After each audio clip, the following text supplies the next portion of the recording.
Welcome welcome back to Mitra a story knitter writing ফ্রাইডের আর একটা এপিসোড নিয়ে। আজকে আবার আমি একটা খুব ভয়ঙ্কর ব্ল্যাক ম্যাজিকের গল্প সংগ্রহ করতে পেরেছি, তো সেটাই শোনানোর জন্য আজকে আমি তোমাদের কাছে চলে এসেছি। তো শোনো, আমরা যে ব্ল্যাক ম্যাজিকের এত কথা শুনি, আমাদের মনে অনেক সময় অবিশ্বাস হয় যে অ্যাকচুয়ালি ব্ল্যাক ম্যাজিক হয় কি হয় না, এতে লোকেদের ক্ষতি করার জন্যই ম্যাজিকটা, তাই এটাকেই ব্ল্যাক ম্যাজিক বলে। তো সেটা কীরকম হয় বা কি এতে কি কি ক্ষতি হতে পারে সেটাই আজকের গল্প। তো শোনো, আশা করব তোমাদের ভালো লাগবে। আর গল্প শুনতে শুনতে পারলে আমার এই চ্যানেলটাকে সাবস্ক্রাইব করে বেল নোটিফিকেশনটা অন করে দিও। তো ঠিক আছে, তো চলো স্টার্ট করি। এই যে গল্পটা শুরু হচ্ছে, এটা চারটে ফ্রেন্ডের গল্প, ঠিক আছে? চারটে ছেলে, দুটো ছেলে এর মধ্যে কলকাতা থেকে, আর দুজন ইন্ডিয়ার অন্যান্য প্রান্ত থেকে। এবার এদের ফ্রেন্ডশিপটা হয়েছে অফিসে কাজ করতে গিয়ে, মানে তারা একই অফিসে কাজ করত, হয়তো একই ডিপার্টমেন্টে না, কিন্তু এরা মানে এই যে গল্পটা অ্যাকচুয়ালি চেন্নাইতে হয়েছে, মানে চেন্নাই বেস করে এই গল্পটা। তো চেন্নাইতে একটা জব পেয়ে কলকাতা থেকে দুটো ছেলে গেছে, তারা হলো কলেজ ফ্রেন্ড, একই কলেজে ক্যাম্পাসের পরে তারা চাকরি পেয়েছে, তো খুব খুশি হয়ে তারা চেন্নাইতে গেছে। তো ওখানে গিয়ে ওরা রুম খুঁজছে, মানে ওখানে গিয়ে তো থাকতে হবে, তো প্রথমের দিকে ওরা মেসে ছিল। তারপর মেস থেকেই আরও দুটো ছেলের সাথে আলাপ হয় যারা সেম কোম্পানিতেই কাজ করত, একই ডিপার্টমেন্টে না হলেও সেমই কোম্পানিতে কাজ করত। তো তখন ওরা চারজন ঠিক করে যে আমরা তাহলে একটা আলাদা ফ্ল্যাট নিয়ে নিই, যেখানে চারজন ওরা ভালোভাবে থাকতে পারে। তো খুব কমফর্টেবল, কারণ কি বাড়ি থেকে যদি কেউ বাবা মা যায় তারাও ওখানে অ্যাকোমোডেট করতে পারবে, এইসব ভেবেই ওরা ফ্ল্যাটটা নিয়েছে। এবার আমরা ওই যে ফ্রেন্ডগুলো আছে তাদের একটু নেচারটা জানি, ঠিক আছে? কলকাতা থেকে যে দুটো ছেলে গেছিল তাদের মধ্যে একজনের নাম রাকেশ আর একজনের নাম হলো অভিনব। এবার রাকেশ বলে যে ছেলেটি ছিল সে আমাদের মতন একটা হাসি খুশি নর্মাল ছেলে, আর অভিনব ছিল খুবই মানে হাসিমুখ কিছু ছেলে হয় না, দেখবে যে কোনো একটা গ্রুপের জান বলে যাকে, মানে সবাইকে হাসিয়ে রাখছে, মজা করছে, আবার হেল্পও করছে, তাই ও খুব পপুলার, ঠিক আছে অভিনব। অভিনবের আর রাকেশের মধ্যে যেহেতু ওরা কলেজ ফ্রেন্ড, তাই ওদের বন্ডিংটাও সেরকম ভাবে। এবার অভিনব সেরকম যখন খুব মজা করে কিছু ভুল করে দিল বা কাউকে একটু পিঞ্চ করে কথা বলে, এবার ওকে টেনে রাখার জন্য যাতে উচ্ছৃঙ্খলতা বেশি না করে, তাই জন্য রাকেশ ওরকম ছিল। রাকেশ যে খুব রিজার্ভ পার্সন সেরকম ছিল না, কিন্তু বন্ধুকে মানে ভালোই বাসতো আর আটকে রাখ। তো এই জন্য ওদের বাবা মারাও খুব খুশি ছিল। এবার তো এরা এখান থেকে যেরকম বললাম ওরা চলে গেছে, ওখানে নতুন ফ্ল্যাটে ওরা অ্যাকোমোড করে দিয়েছে। আর ওইদিকে যে ছেলে, যে দুজন আলাদা আলাদা ছিল, একজন ছিল ওখানকারই চেন্নাই রিলেটেড, আর একজন ছিল গোয়ার দিক দিয়ে একটা ছেলে। যে গোয়ার দিক দিয়ে ছেলেটা, ওর নাম ছিল অ্যান্টনি, আর যে চেন্নাইয়ের দিকে ওর নাম ছিল মুথু, ঠিক আছে? এবার অ্যান্টনির ব্যাপারটা হলো ও না খুব তাড়াতাড়ি রেগে যেত, মানে কিছু হলে পরে না মানে খুব রিয়্যাক্ট করে দিত, ও যেটা পছন্দ না রিয়্যাক্ট করে দিত, বা ওর মানে এদের মনে হতো ও এরকম একটা পার্সোনালিটি, ও যেন কিছুতেই খুশি হয় না, কারোর যদি কিছু ভালো হয় সেটাও দেখতে পায় না, প্রচণ্ড জেলাসি অ্যান্টনি বলে যে ছেলেটি। আর যে চেন্নাইয়ের ছেলেটা ছিল ওর নাম ছিল মুথু। তো মুথু যে ছিল ও খুবই চুপচাপ, মানে বলে না একদম ভোলা ভালা, নিজের জগতে থাকে, সবাই সাথে হাসছে, ইয়ে করছে, মানে একটু প্যাম্পার্ড চাইল্ড টাইপের, মানে সবাই ওকে যদি করে দেখো ওকে ডিপেন্ডেন্ট, কাউকে বলছে যে আমাকে এটা করে দে, আমি তো পারছি না। ও যেহেতু এতটা প্যাম্পার্ড মানে মানে নিতে ভালোবাসতো, তো এরা প্যাম্পারও করতো, আর ও একটু বয়সে ছোটও ছিল ওদের থেকে, তাই জন্য ওরা প্রচুর প্যাম্পার করতো। তো এবার ওখানে যায়, ওরা জব করতে থাকে, প্রায় 1 year 1.5 year হয়ে গেছে, তো ওদের ওরকমই চলছে, খুব ভালো। তো এর মধ্যে কি হয় যে অভিনব বলে যে ছেলেটা ছিল, মানে বাংলার দিকে গেছিল, ওই ছেলেটার একটা গার্লফ্রেন্ড, ওই গার্লফ্রেন্ডটার নাম হলো মিষ্টি। মানে ওই মেয়েটাও হলো দিল্লি বা ওই দেশ, মানে বেঙ্গলি না আর কি, কিন্তু যা ও মেয়েটার নাম ছিল মিষ্টি সিং অর সামথিং। তো ও এবার ওই মেয়েটা খুব সুন্দর দেখতে, একটা ইয়াং বিউটিফুল এনার্জেটিক একটা মেয়ে। তো অভিনবের সাথে ওর খুব, আর অভিনব যেহেতু খুব মজা করতো সবার সাথে, মানে ফ্লার্ট করতো বলা যায়, খুব হাসমুখ ছিল, কিন্তু মানে রিলেশনশিপ দিক দিয়ে খুবই একটা মানে স্ট্রং হোল্ড করতো। তো ওদের রিলেশনশিপটা স্টার্ট হয়। তারপরে এরকম করতে, যেহেতু বললাম যে ওদের যখন জবের 1.5 ইয়ার তখন ওদের ওই রিলেশনশিপটা স্টার্ট হয়, আর তখন যখন 2 ইয়ার ওদের কমপ্লিট হচ্ছে ওখানে, তখন ওদের রিলেশনশিপটা এতই স্ট্রং হয়ে যায়। তো এবার ওরা ভাবে যে ভবিষ্যতে ওরা বিয়ে করবে, কেন কি ওরা অলরেডি চাকরি হয়ে গেছে, তো সেটেলড মোটামুটি। তো ওরা ভাবে যে ওরা ভবিষ্যতে বিয়ে করবে। তো রাকেশও খুব খুশি। তো একদিন ওই মেয়েটা না মাঝে মাঝে ওদের ফ্ল্যাটের সামনে একটা পার্ক মতন বা রেস্টুরেন্ট টাইপের ছিল, তো ওখানে যেত। আর অভিনব মানে যেরকম হয় ওরা মিট করছে ওখানে। আর ওরা মানে এটা কোইন্সিডেন্টলি এমন যে ওরা যদি ব্যালকানিতে, ওদের ফ্ল্যাটের ব্যালকানিতে ওরা দাঁড়াতো, তো নিচেই একদম মানে পুরো যদি ডায়াগোনালি দেখো তো একটা ওপেন এয়ার রেস্টুরেন্ট ছিল, যেখানে ওই অভিনব আর মিষ্টি আর কি বলবো মানে ডেটটা করতো। তো এখান থেকে দাঁড়ালে ওখানে দেখা যেত। তো মাঝে মাঝে রাকেশ ওরা ফ্রেন্ডরা ওখানে দাঁড়াতো, তো ওরা ওখানে ডেট করতো। তো মাঝে মাঝে কল করে ডিস্টার্ব করা, যেটা ফ্রেন্ডশিপদের মানে হয়ে থাকে আর কি, এরকম করতো। তো একদিন ওরকম রাকেশ জানতো যে আজকে মিষ্টি আসছে আর অভিনবরা ওখানেই আজকে ডেট করছে। তো ও ভাবছে যে আজকে আবার আমি জ্বালাবো, তো গিয়ে আবার দেখি যদি দেখতে পাই যে মানে এমন জায়গা যদি ওরা বসে, যে ওখানে গাছপালা ছিল, কি ওপেন এয়ার না ভেতরেও বসার জায়গা ছিল, তো যদি দেখতে পাই তো আবার ফোন করে জ্বালাবো। তো এবার রাকেশ ওখানে গেছে মজা করার জন্য, কিন্তু তখন দেখছে যে ওই যে আর একটা যে অ্যান্টনি ছিল গোয়ার ছেলেটা, ও ওখানে দাঁড়িয়ে আছে আর খুবই মানে বিরক্ত হয়ে দাঁড়িয়ে আছে। তখন রাকেশ বলে তুমি এখানে কি করছো? তো রাকেশ দেখে যে হ্যাঁ আজকেও অভিনব আর মিষ্টি ওখানেই বসে আছে, আর ওই অ্যান্টনি ওখানে দেখি রাগে গজগজ করছে। তখন এবার ও বলছে তোমার কি হয়েছে, তুমি কেন রাগে গজগজ করছো? তখন বলছে আমার এসব একদম ভালো লাগে না, এখন তো আমাদের বিয়ে করার কি বয়স, এখন তো আমরা আরো কেরিয়ার গ্রো করবো, এই করবো সেই করবো। তখন ও বলে যে তোমার তাতে কি প্রবলেম, ও যদি বিয়ে করে সেটেল হতে চায় তারপরে তো কেরিয়ার গ্রো করতে পারে, তুমি এত বিরক্ত হও কেন, তুমি এত সবসময় বিরক্ত হয় কেন? এই এক কথা দু কথা ওদের মধ্যে একটু মানে মনোমালিন্য হতে থাকে। তো এবার ডেট শেষ হয়ে যায়, অভিনব ফিরে আসে, তখন রাকেশ ওকে বলে যে দেখ এরকম হয় যে, তখন অভিনব বলে যে আরে ছাড় না, ও তো ওরকমই রাগ করে, সব কথাই ওর বিরক্ত, ওকে ছেড়ে দে। আচ্ছা ঠিক আছে, যদি ওর এখানে মানে মিষ্টিকে আসা এখানে পছন্দ না, তো আমি ওকে বলবো যে আমরা আর এখানে ডেট করবো না, আমরা অন্য কোথাও মানে ডেট করে নেবো। তাহলে ও শান্তি, বাবা আমার ভাল লাগছে না। তখন এবার রাকেশ আমার ওর পিছনে এখন তো আর তোমার আমাদের দিকে কি মন, এই সেই যে আমি ফ্রেন্ডরা বলে। তো হয়ে গেল সেদিনকে দিনে। তারপরে মাঝখানে অ্যান্টনি গোয়াতে যায়, মানে বাড়ির কাজে ছুটি ফুটি নিয়ে যায়, আর তারপরে ফিরে আসার কিছুদিন পর থেকেই অভিনবের মধ্যে রাকেশ একটা চেঞ্জ দেখে। ও দেখে যে অভিনব সে আগের মতন, ও যেহেতু বললাম খুব এনার্জেটিক ছিল, সকালবেলা সবাইকে খুব মজা করে রাখতো, কিন্তু এখন আর সেরকম ভাবে সবার সাথে কথা বলে না। মানে সকালবেলা যখন ও ওঠে তখনও মনে হয় কত ল্যাথার্জি, কিন্তু ও সেই রাত্রিবেলা যে পার্টি করা বা অনেক রাতে শোয়া সেরকম না। অভিনব কিন্তু যতই মজা করুক হুল্লোড় করুক, ওর একটা রুটিন মেনটেন করতো, মানে কাজের দিক দিয়ে খুবই সিরিয়াস ছিল। তো সকালবেলা যেমনি উঠে ফ্রেশ হয়ে অফিস যেত, অফিস থেকে এসে কিন্তু ওই বলে টিমে যান যেরকম ওরকম। কিন্তু এখন রাকেশ দেখছে যে ওর সেই উঠছে কিন্তু খুবই ল্যাথার্জি নিয়ে উঠছে, সেই এনার্জেটিক ভাবটা, চনমনে ভাবটা নেই। তারপরে কিছুক্ষণ পরে অফিস যায়।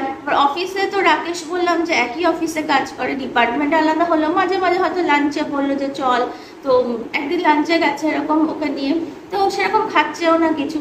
তো ওই অভিনবের যে অন্য টিমমেটসরা আছে তারা বলছে যে কি হয়েছে, কি ওর কি কিছু শরীর খারাপ হয়েছে বা ওর গার্লফ্রেন্ডের সাথে কি কিছু হয়েছে? তখন বলছে কই না তো, আমি তো জানি না কেন কি হয়েছে।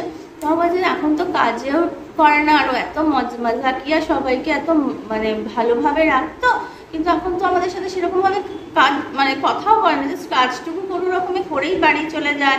আগে তো কত ফোন আসতো ওর গার্লফ্রেন্ডে, সেগুলোও করে না, আমরা তো মানে মজা করতাম। তো আমি কি জানি আমাকে তাহলে কথা বলতে হয়, মানে আমি যে জিনিসটা নোটিস করেছি, মানে ওর কালিগসরা, ওর টিমমেটসরাও নোটিস করেছে। তো বাড়ি আসে, এসে অভিনবকে ধরে, কি হয়েছে বলো। আমাদের না কিছু তো হয়নি। তোমরা না, তোমাকে বলতে হবে, তোমার কি মিষ্টির সাথে কিছু প্রবলেম হয়েছে? বলছে প্রবলেম হচ্ছে কিনা জানি না, কিন্তু তোকে বলতে আমার বাধা নেই। আমার না এখন সেই রকম ভালো লাগে না এর জীবনে। কেন, তোর কি কোনো শরীর খারাপ হয়েছে? তখন বলছে কি বলতে পারবো না, এখন আমার সেই এনার্জি লাগে না। আমার অ্যাকচুয়ালি আমার কিছুই করতে ভালো লাগে না, এমনকি মিষ্টিকে ফোন করতেও ভালো লাগে না, কোথাও যেতেও ভালো লাগে না, কোনো পার্টি করতেও ভালো লাগে না, কোনো রকমের দিনটা চলে যাক এরকমই আমার মনে হয়। তখন তার এত নিশ্চয় শরীর খারাপ হয়, চলে এই উইকেন্ডে আমি তোকে ডাক্তারের কাছে নিয়ে যাবো। তখন যেহেতু বললাম যে ও রাকেশ ওর ফ্রেন্ডকে খুবই ভালোবাসতো, আর ওইখানে তো বাবা মা নেই, তো ওরাই নিজেদের ভরসা। তো বললো ঠিক আছে। তখন বলছে তুই আজকে মিষ্টির সাথে অত কথা বলিস না কেন, কিছু হয়েছে?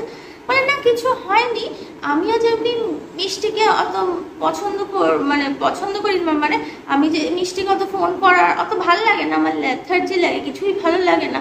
মিষ্টিও তো আমার এরকম মানে ফোন করে না। তখন বলছে যে ঠিক আছে আমি মিষ্টির সাথে কথা বলবো। বলে না না তুই ওইসব নিয়ে কথা বলিস না।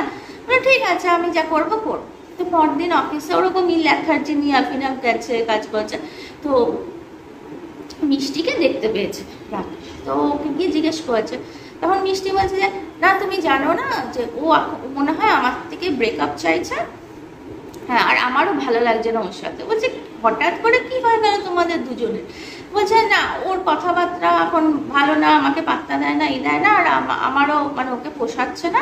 তো আমি ডিসাইড করেছি যে, মানে এটা মিষ্টি বলছে যে আমি ডিসাইড করেছি, মিষ্টি ডিসাইড করেছে যে ওর সাথেও ব্রেকআপ করে নেবে। তখন বলছে না দেখো দেখো, এত তাড়াতাড়ি তোমাদের এত বছরের রিলেশন, আর এত মানে স্ট্রং রিলেশন ছিল, তোমরা ফিউচারের কথা ভাবছো, তো তোমরা এখনই কিছু ডিসিশন নিও না, আর কিছুদিন দেখো। আমি তো জানি ওর নিশ্চয়ই কোনো শরীর খারাপ হয়েছে, এই উইকেন্ডে আমি নিয়ে যাবো ওকে ডক্টরের কাছে। তখন মিষ্টি কিছু বলে না, চলে যায় ওর ফ্রেন্ডদের সাথে। তো এসে অভিনবকে মানে বুঝতে চেষ্টা করা যে ওর কী হয়েছে। তো দেখছে যে না, মানে এই ব্যাপারটা যদি উইকের ফার্স্টের দিকে হয়ে থাকে, মানে সানডে কি মানডের দিকে হয়ে থাকে ব্যাপারগুলো, যে ওই একদম লো হয়ে গেছে, আরও লো হয়ে গেছে। তো সেদিনকে সেই উইকেন্ডে স্যাটারডে, পরের স্যাটারডে তো উইকেন্ডে নিয়ে গেছে ওকে একটা ডক্টরের কাছে। তো ডক্টর চেক আপ করে বলছে যে আমার তো সেরকম কিছু মনে হচ্ছে না, তো ঠিক আছে কিছু ব্লাড টেস্ট করে আনো, পরে ব্লাড টেস্ট করিয়ে আবার এসো, আমি তখন আবার দেখবো বলে ওরা ফেরত চলে আসে। কিন্তু ব্লাড টেস্ট করতে যতটা সময় লাগবে, কিন্তু মনে হচ্ছে যে ডে বাই ডে, মানে একদিনের থেকে আর একদিন যেন ওর মানসিক শান্তি বা ওর শারীরিক ব্যাপার সব যেন লোর দিকে যাচ্ছে অভিনবের। রাকেশ সেটা নোটিস করেছে। তখন একদিন যেদিনকে ওদের ব্লাড টেস্ট করাতে যাওয়ার কথা, সেদিনকে সকালবেলা উঠে অভিনবের প্রচণ্ড শরীর খারাপ। তখন বলে ব্লাড টেস্ট কি করতে যাবে, পরে তো এখন যাবে। তো উনি ডক্টরকে কল করে, রাকেশ ডক্টরকে কল করে। তো ডক্টর আসে, এসে ওকে বলে যে ওর তো মনে হচ্ছে পুরো ডিহাইড্রেশন হয়ে গেছে, মানে শরীরে যেন কিছুই নেই, তুমি ওকে হসপিটালে ভর্তি করো। যখন ওকে লোকাল হসপিটালে ভর্তি করা হয়, স্যালাইন চলে, তো এইসবগুলো যখন হচ্ছে তখন তো বাড়িতে খবর দিতেই হবে। তখন রাকেশ কলকাতা ওকে ওর বাবা মাকে কাছে খবর দেয়। ওর বাবা মা ওখানে যায়, দুদিনের মধ্যে যখন গেছে, মানে ওরা বেশি দেরিও করেনি, ফ্লাইট নিয়েই চলে গেছে একদিন কি দুদিনের মধ্যে। তখন কি দেখে পুরো বিছানায় মিশে গেছে, ছেলেটার এতই মানে বাজে অবস্থা। তো ওরা আবার নিয়ে ওকে কলকাতায় চলে আসে, ওখানে তো একা ফেলে রাখতে পারে না, আর ওরাই বা ওখানে কতদিন থাকবে। তো ওরা কলকাতা ছেলেকে নিয়ে আসে, নিয়ে এসে অনেক কিছু মানে ডক্টর দিয়ে চিকিৎসা করায়, কিন্তু ও মারা তো যাচ্ছে না, কিন্তু যেন মনে হচ্ছে একদম বিছানার সাথে মিশে গিয়ে মানে জাস্ট 1 to 2 উইক্সে ওর অবস্থা খুব খারাপ। তারপরে এবার রাকেশ তো রোজই ফোন করতো ব্যাপার নিয়ে, তখন ওর মা বাবা এখানে এরকম বলে যে এরকম অবস্থা। তখন বলে তাহলে কি আমি ফ্লাইট নিয়ে আসছি ওকে দেখার জন্য। তখন বলে ঠিক আছে তুমি তাহলে আসো, কেন কি আমার ডক্টর বলেছে ও বোধহয় বেশি দিন মারবে না, বেশি দিন বাঁচবে না। তো বলে এত খারাপ হয়ে গেল, এত ডিটোরিয়েট হয়ে গেল, যদি একটা সেরকম কোনো বড় অসুখ হয় কোনো ডাক্তার কিছু পাচ্ছে না। বলে ও রাকেশ বাড়ি আসে দুদিনের জন্য ছুটি নিয়ে। তো এসে ওকে দেখে তোর খুবই খারাপ লাগে, তো গিয়ে এবার বাড়িতে গেছে, নিজের বাড়ি গিয়ে মন মরা হয়ে বসে আছে। তখন ওর মা বাবা, এবার স্বাভাবিক রাকেশের মা বাবা সবই জানতো ব্যাপারটা। তখন ও রাকেশের মা বলছে কি আমাকে একবার নিয়ে যাবি ওকে, ওর মার সাথে ওর মারও মানে বন্ধুত্ব আছে, চেনাশোনা, ধরুন ওকে আমি দেখে আসি ছেলেটাকে, ছেলেটা তো ভালো ছিল। তো হ্যাঁ চলো। তো ওকে দেখে ওর মা, রাকেশের মা, এবার রাকেশের মা কি জানি কি সন্দেহ হয়েছে, ওরা অভিনবের মাকে বলে যে দিদি তোমায় একটা কথা বলছি, কিছু মনে করো না, তোমরা হয়তো মানো না কিন্তু আমরা খুব মানি, আমাদের এক গুরুদেব আছে, তো তুমি কি তাকে দেখাবে? তখন ওর অভিনবের বাবা একটু অফেন্ডেড হয় যে না আমরা এসব মানি না। তখন বুঝি দেখা, যখন ওর অভিনবের মা বলে দেখো আমরা তো ডাক্তার ফাক্তার সবই দেখিয়েছি আর তারা জবাবও দিয়ে দিয়েছে, তো তাও আমরা একবার দেখাই। একবার যখন উনি বলছে তাতে তো কোনো মানে খারাপ কি হবে, তখন মানে এর থেকে বেশি খারাপ কি হবে। তখন বলছে ঠিক আছে, তো বলছে ঠিক আছে তোমাদের যা ইচ্ছে কর। তো অভিনবের মা ওনাকে ডাকে, ওই গুরুদেবকে, তো উনি আসে, এসে ওকে দেখে বলছে যে আরে একে তো বান মেরেছে। বলছে বান মেরেছে মানে? তখন বলছে হ্যাঁ ওর উপর কালা জাদু হয়েছে। তখন এবার যে ওর বাবা বলে কি বলছেন এসব? বলছে হ্যাঁ দেখবে বলে উনি কিছু পেটের মধ্যে একটা কলসি চাপা দেয়, দিয়ে কিছু একটা মন্ত্র করে, বলে এবার কলসিটাকে নাকি এরকম ভাবে মানে নাভির উপর কলসিটা চাপা দিয়ে এরকম ভাবে ওপরে ওঠে কলসিটা, আর যখন এরকম ভাবে কলসিটা মানে এটা প্রায় হাফ অ্যান আওয়ার ধরে উনি কিছু মন্ত্র করে ওই নাভির উপর কলসিটাকে উবুর করে রেখে, এবার মানে কলসির মুখটা তো এরকম নাভি এরকম ভাবে রাখা, আর তারপর এরকম ভাবে টানছে ওপর থেকে, যখন টানছে তো ওই অভিনব নাকি প্রচন্ড চিৎকার করছে যে কি হয়ে যাচ্ছে। তারপর এমনি করে এখানে এনে উনি কলসিটাকে ছেড়ে দেয়, হর করে বমি করে, একদম সবুজ বমি, আর তার মধ্যে কি বীজ এরকম উঠে। তখন বলছে কি এগুলো কি খেয়েছিল? ওরা বলছে যে কিছুই খায়নি, ওকে এই বিষাক্ত জিনিসগুলোকে ওর মানে ওকে ওর শরীরে চালনা করা হয়েছিল। আর কেউ এটাকে ভাবছে যে উনি নিজেই ম্যাজিক করেছে, কিন্তু উনি বলছে আমি ম্যাজিক করিনি, কেউ একদিন ব্ল্যাক ম্যাজিক করে ওর মধ্যে ঢুকিয়েছিল যাতে ও মরে যায়। বলছে কি এরকম কে করতে পারে? তখন এবার রাকেশ ওখানে ছিল, ওর তখন মনে হয় নিশ্চয়ই অ্যান্টনি করেছে, কারণ কি আর যে বন্ধুরা ছিল তাদের মধ্যে এরকম কেউ জেলাসি ফিল করতো না, ওই অ্যান্টনিটাই নিশ্চয়ই ওই মিষ্টিকে পছন্দ ছিল। কিন্তু এখানে কি অনেকবারও দেখেছে যে মিষ্টির ছবি দেখতে দিতে বা মিষ্টির কোনো গল্প বা কথা বললে পরেই অ্যান্টনি মানে খুব রেগে যেত, খুব ইরিটেট হতো, আর অভিনব তো কথা মানে মিষ্টির কথা বললে আরও রেগে যেত। তখন ওর মাকে বলে আর গুরুদেবের সামনে বলে যে কি বলে ওই আমাদের ওখানে একজন আছে অ্যান্টনি বলে, ও গোয়াতে থাকে, ওই নিশ্চয়ই কিছু করেছে। তখন বলছে যে ঠিক আছে তোমার কি মানে তুমি কি শিওর? তখন বলে হ্যাঁ আমি শিওর।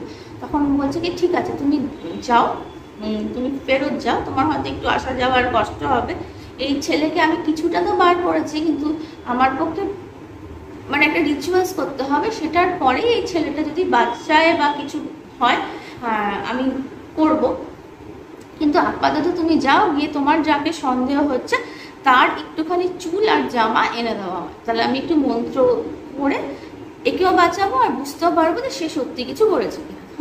ঠিক আছে।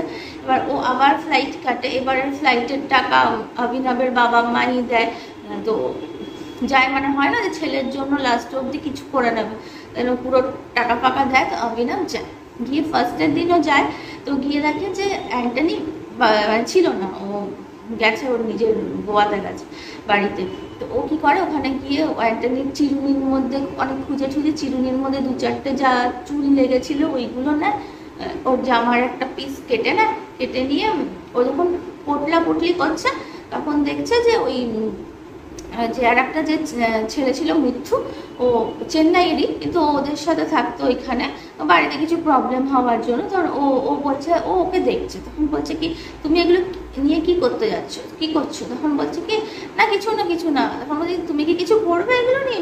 মৃত্যু তখন সেদিনকে বলছে, তখন বলছে কি না আমরা কিছু করবো না। বলে নিশ্চয়ই তুমি কিছু করবে। তখন বলছে কি না এরকম আমি কিছুই করবো না। বলছে ঠিক আছে। বলে ও এইসব গুছিয়ে রেখে আবারও অফিস যায়, আবার 2 দিন অফিস করে নিয়ে আবারও ফেরত আসবে ওই কলকাতায়। তো তো অফিস থেকে ফিরে এসে দেখে যে তালা মারা, মুথুও চলে গেছে। তো সবার কাছে যেহেতু একটা করে কি থাকতো, তো ও ঢুকেছে, তখন ঢুকে দেখে যে মুথুর একটা জিনিসও নেই, শুধু ওই অ্যান্টনি জিনিস বলছে কি মুথুটা কোথায় চলে গেল আবার হঠাৎ করে। তখন ও গিয়ে দেখে ওই যে পোটলাটা রেখে গেছিলো ওটা আছে নাকি, তো বলছে হ্যাঁ ওটা ঠিকঠাক আছে কিন্তু মুথু নেই। তখন ওভাবে এই আবার কোথায় চলে গেল, হয়তো বাড়ি চলে গেছে কিছু ইয়েতে। তারপরের দিনই দেখে যে ওই অ্যান্টনির বাবা মা এসছে। তখন এবার অ্যান্টনির বাবা মা এসে তো ওর কিছু বলে না এইসব ব্যাপারে।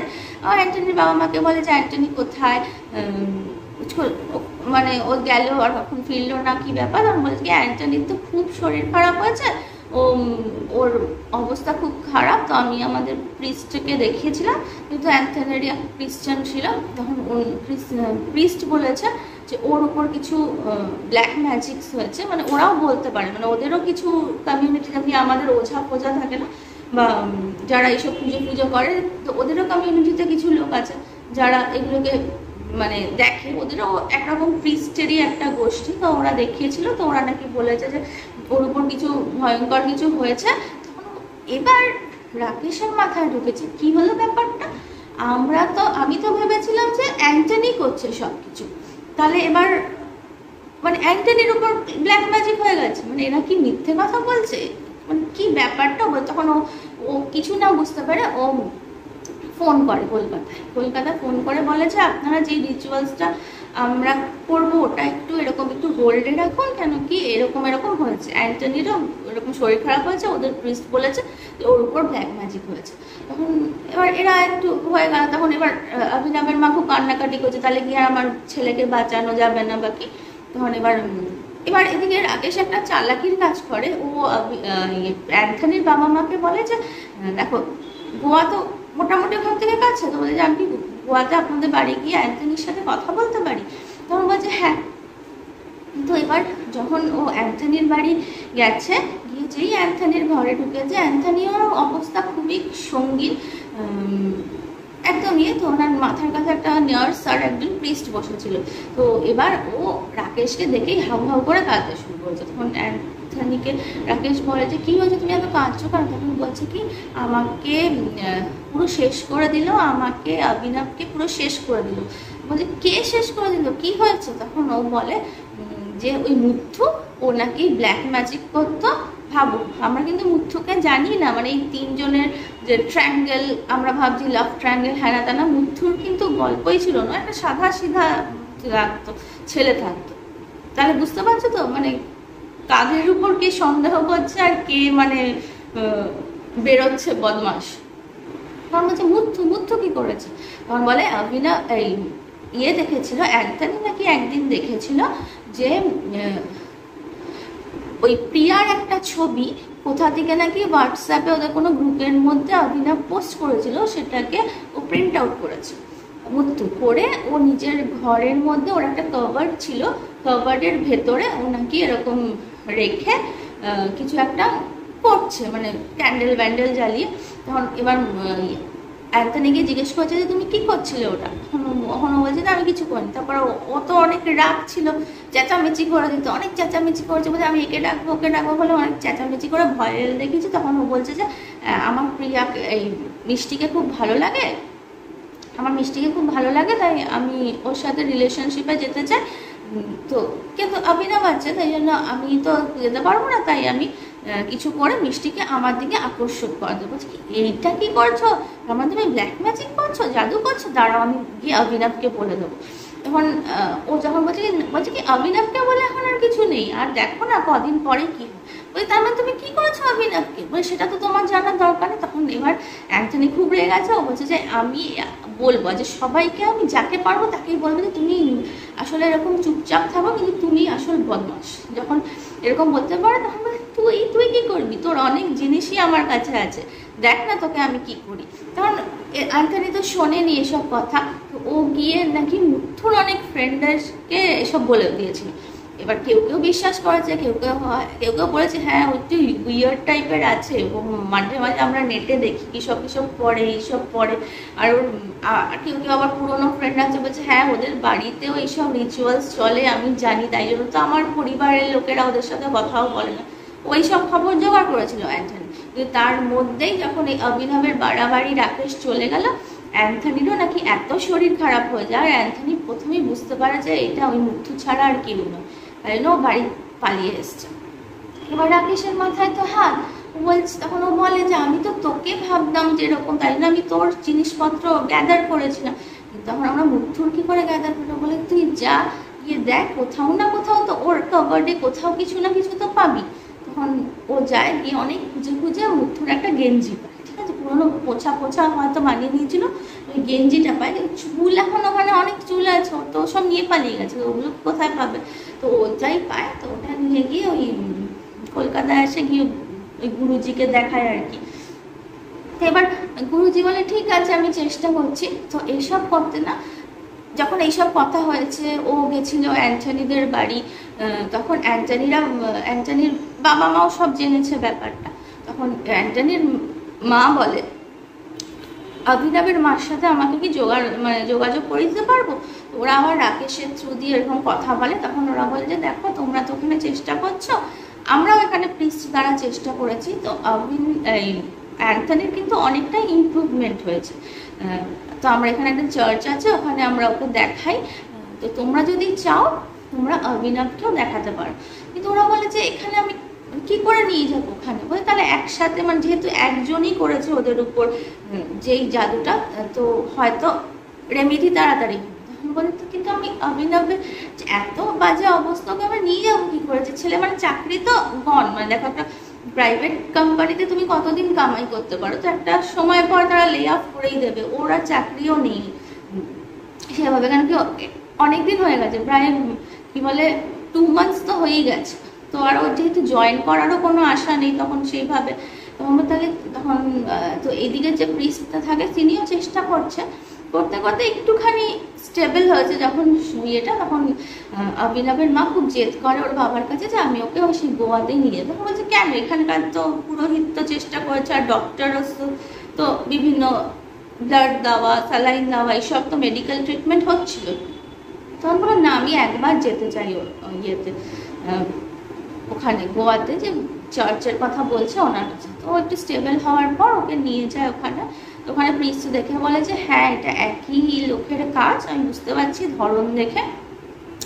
তো ঠিক আছে, উনি ওকে না কিছু হোলি ওয়াটার্স দেয়, বলে এটা তো আমি সকাল বিকেল ওষুধ যেমনি খাচ্ছ, মেডিকেল ট্রিটমেন্টে আমার কোনো হাত নেই, কারণ কি মেডিকেল ট্রিটমেন্ট লাগবেই, মানে ওর শরীর এত ভেঙে গেছে, ব্লাড ইনফিউশন, যে তারপর স্যালাইন যা দেওয়ার ডক্টরসরা মেডিকেশন করতে থাকবে, আর আমি এখানে একটা হোলি ওয়াটার দিচ্ছি আর ঝাড়িয়ে দিচ্ছি, তোমরা ওকে খাওয়াতে থাকো, এটা খাওয়াও, আশা করি ঠিক হয়ে যাবে। আর আমি তো প্রে করবোই আমার যে এখানে, তো ওটা দেখিয়ে ওরা নিয়ে আসে।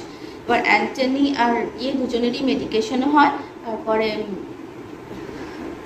প্রিস্টের ওই হোলি ওয়াটারটাও খাতে থাকে। এদিকে যে এনাদের যে গুরুদেব ছিল তিনিও পুজো আর্চা করে, তন্ত্র বলছে, পুজো আর্চা করে, যজ্ঞ ঠজ্ঞ করে, এইসব করতে করতে পুরো জিনিসটা থিতোতে না 6 month কি 7 month অবধি হয়ে যায়।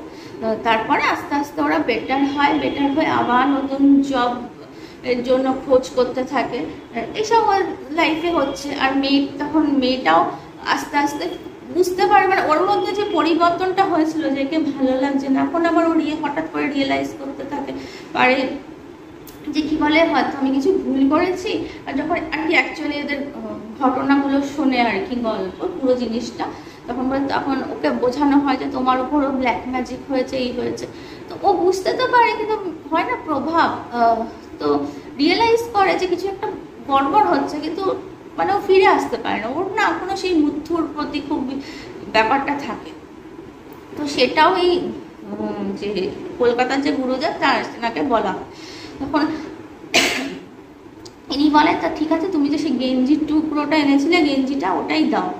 তো উনি কিছু একটা করে, ওনার নাকি মানে উনি বলেছিলেন ওনাদেরকে, মানে অভিনব বা রাকেশদের, যে ওনার কাছে কিছু ভূত আছে, ওনার কথা অনুযায়ী যে তাদের নাকি সে চালনা করতে পারে। তো আর এই যে ব্ল্যাক ম্যাজিকটা হয়েছিল সেটা কাটিয়ে দেবে। যখন ও তখন ফার্স্টে নাকি উনি ভূত চালনা করে ওই মৃত্যু যেখানেই ছিল চেন্নাইতে, মানে ওর বাড়ির ওখান থেকে কতগুলো চুল জোগাড় করে, মানে সেটা দেখো পুরোটাই তোমাদের, আমারও শোনা কথা, তোমাদেরও গল্প বলছি, তোমাদেরও বিশ্বাস নিজেদের উপর। তো ও নাকি কতগুলো চুল জোগাড় করে, তো বলে এটা মুথুর চুল। তখন বলে এটা কি করে মানে চেন্নাই থেকে কলকাতায় এলো, বললো না উনি নাকি ভূত চালনা করেছিল, তারা নাকি নিয়ে এসছে। তো যাই হোক, এবার ঘটনাটা, লাস্টের ঘটনাটা হলো উনি নাকি ওই চুল আর ওই গেঞ্জি দিয়ে কিছু একটা করে বলে যে আমি এই যে এই 3 জনের উপর যে ব্ল্যাক ম্যাজিকটা করেছিল সেটা আমি কাটিয়ে দিয়েছি। তো তখন বলছে যে তো এর মা বাবা তো খুব রিল্যাক্স হয় যে হ্যাঁ বাবা বাচ্চা আছে, আমার ছেলে মেয়েরা খুব ভালো থাকবে। তখন এবার রাকেশ বলে তোমার আমরা বুঝবো কি করে, ও তো একটা ইয়াং ছেলে। তখন ও জিজ্ঞেস করে যে আমরা বুঝবো কি কিছু করে, তখন বলে যে হ্যাঁ তোমরা বুঝতে পারো, প্রথমত মিষ্টি আবার ফিরে আসবে। আর আর এটা কথাই আছে, মানে একদম পুরোনো দিন থেকেই বলা হয় যে ব্ল্যাক ম্যাজিক নাকি কাটিয়ে দিলে যে আর কি অরিজিনাল ব্ল্যাক ম্যাজিকটা করেছিল তারই জিনিস দিয়ে যদি ব্ল্যাক ম্যাজিক কাটিয়ে দেওয়া হয় তার উপর এফেক্টটা পড়বে। তখন দেখো কি হয়। তো কিছুদিন পরে প্রায় 3 weeks 4 weeks পরে দেখে যে মিষ্টি ফোন করেছে অভিনবকে, বলে খুব কাঁদছে। তখন ওও কাঁদছে, তারপর ওদের মধ্যে প্যাচ আপ হয়ে যায়। মিষ্টি নাকি বলেছিল যে আমার তোমাকে তখন দেখলেই আমার বিরক্ত লাগতো, দেখলেই মনে হতো যে তোমাকে আমি ছেড়ে পালাতে পারলে বাঁচি। আর ওই মুথুকে নাকি ওর তখন খুব ভালো লাগতো, মানে ওর সব যত যন্ত্রণার কথা, যত দুঃখের কথা অভিনবকে ওর ভালো লাগছিল সব নাকি মুথুকেও ফোন করে করতে হয়। ফোন নাম্বারটা কি করে পেয়েছিল, কোন ফ্রেন্ডের থ্রু থেকে নাকি মুথু ওকে ফার্স্ট কল করেছে যে অভিনব তোমাকে মানে ঠকাচ্ছে এরকমভাবে, তারপর ওরকমভাবে ফোন নাম্বারটা আদান প্রদান হয়। তারপর নাকি এতই গল্প করতো, আর ওর নাকি অভিনবকে একদমই দেখতে ইচ্ছে করতো না। কিন্তু ও আবার রাত্রিবেলা ঘুমানোর আগে তখন মনে হতো যে আমি সারাদিন অভিনবকে এত জ্বালিয়েছি, এত ইয়ে করেছি, কিন্তু এটা তো ঠিক নয়, মানে আমি তোকে আর ভালোবাসি, আমরা তো বিয়ে করবো। কিন্তু আবার পরদিন সকালবেলা উঠলে আবার মাথা খারাপ হয়ে যেত, ওকে দেখলে পরে ওর বিরক্ত লাগতো। তো যাই হোক, এখন ওর জিনিসটা কেটেছে আর এইগুলো শুনে ও অনেকটাই আবার দুজনের রিলেশনশিপটা আবার প্যাচ আপের দিকে এগোচ্ছে। আর এদিকে কি হয়, ওই মুথু এবার এখানে তো অভিনব আর অ্যান্থনি তো তখনও ফিরে যায়নি, ওরা অন্য জায়গায় জব করছে। কিন্তু রাকেশ তো ফিরে গেছিলো, তো জব ছিল, ও তো 2 দিন 3 দিন করে আসতো, কি উইকেন্ডে আসতো, পয়সা খরচা হচ্ছিল প্লেনে করে, কিন্তু কি করা, ফ্রেন্ডদের এতটাই ভালো ফ্রেন্ডশিপ ছিল। তো রাকেশ নাকি পরে শুনেছিল যে মুথু তো ওই বিল্ডিংয়ে আর ফিরেই আসেনি, কিন্তু ওই হয় না যে একই অফিসে যেহেতু অফিস গসিপ হতে থাকে, তখন মুথুর নাকি একদিন মানে ওর যে টিমমেটস ছিল তাদের সাথে কারোর সাথে এর আলাপ হয়ে জানতে পেরেছে মুথুর নাকি মাঝখানে প্রচণ্ড শরীর খারাপ হয়েছিল। পরে মুথু নাকি ওই কোম্পানিতে রিজিগনেশন দিয়ে চলে যায়। তারপর এখন কোথায় আছে সে, কি আছে, কেউই জানে না। তো যাই হোক, এবার ওখানে এখনও রাকেশ আছে, কিন্তু রাকেশের বাবা মা এত কিছু জানার পরে নাকি ওকে বলেছে যে আর মুথু ওখানে থাকলে পরে, দেখো মুথু চেন্নাইয়ের ছেলে, ও ওখানেই থাকে, তো ওর জিনিসপত্র জোগাড় করে আমার ব্ল্যাক ম্যাজিক করে, আমি বদমাসটা কোনোদিন শুধরাবার না। তো রাকেশের বাবা মা খুব ভয় পেয়ে গেছে, রাকেশকেও বলছে যে তুমি যত তাড়াতাড়ি পারো হয় ট্রান্সফার নিয়ে বা কোম্পানি চেঞ্জ করে তুমি অন্য জায়গায় শিফট করে যাও, না কলকাতায় চলে আসো, কি আছে, কলকাতায় এখন অনেক কোম্পানিজ আছে। তো আপাতত এই সিচুয়েশন। তো আজকের এই যে ঘটনাটা বললাম তোমাদের, একদম সত্যি ব্ল্যাক ম্যাজিকের আর ভয়ঙ্কর ঘটনা। এটা তোমাদের কেমন লাগলো আমায় নিশ্চয়ই বলো, আর আমাকে লাইক করো, শেয়ার করো ঘটনাগুলো, আর কমেন্টস করো প্লিজ। কমেন্ট করলে আমার এই ভিডিওগুলোর একটু রিচ বাড়ে, তাহলে আমার ছোট্ট চ্যানেলটা একটু বড় হবে। তো আবার তোমাদের সাথে দেখা হচ্ছে আবার একটা সুন্দর ঘটনা নিয়ে, সত্যি ঘটনা। তো আজকের মতো